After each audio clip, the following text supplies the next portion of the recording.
আসসালামু আলাইকুম। আজকের এই ভিডিওতে আমি অনেক সুন্দর একটি হাতার ডিজাইন তৈরি করা দেখাবো।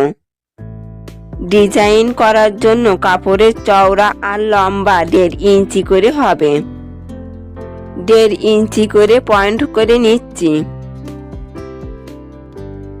এই পয়েন্ট করা 1.5 ইঞ্চি কাটিং করব। এখন এই চতুর্ভুজ কাপড়টি মাঝখান দিয়ে ভাঁজ করে ত্রিভুজের মতো করে নিয়ে একটা করে সেলাই করব। এইভাবে সবগুলো কাপড় ভাঁজ করে সেলাই করব।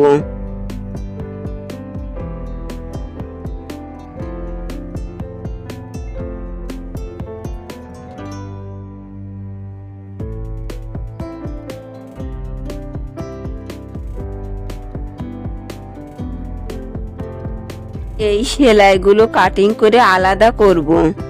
এটি হাতার কাপড়, টিক চিহ্ন এটি হাতার সোজা পাট আর কোড়ার চিহ্ন এটি হাতার উল্টো পাট। হাতার সোজা পাটে হাতার কাপড় মুড়িয়ে নিয়ে ডিজাইনের সমান পাটটি হাতার সোজা পাটে রাখতে হবে। এরপর সেলাই করতে হবে।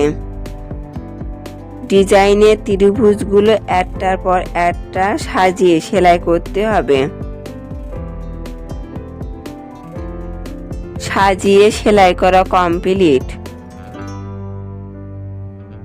ডিজাইনটি আরো সুন্দর করার জন্য এখন হাতার সাইড দিয়ে লেস সেলাই করব।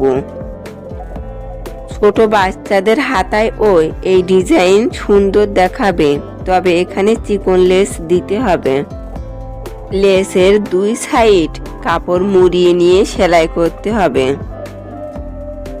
সো ফ্রেন্ড, এই ছিল ভিডিওটি যদি আপনাদের ভালো লাগে তবে লাইক শেয়ার সাবস্ক্রাইব করবেন। দেখা হবে পরবর্তী কোনো ভিডিওতে। আল্লাহ হাফেজ।